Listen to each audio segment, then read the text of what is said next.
ના દિવસે વિશ્વ તમાકુ દિવસ હોય આ અવસર ઉપર હું શપથ લઉં છું કે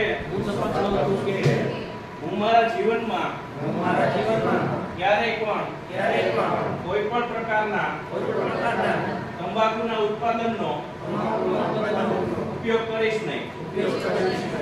મારા કુટુંબ સગાવાલા કોઈ પણને તમાકુના ઉત્પાદનનો ઉપયોગ કરવા દઈશ નહીં.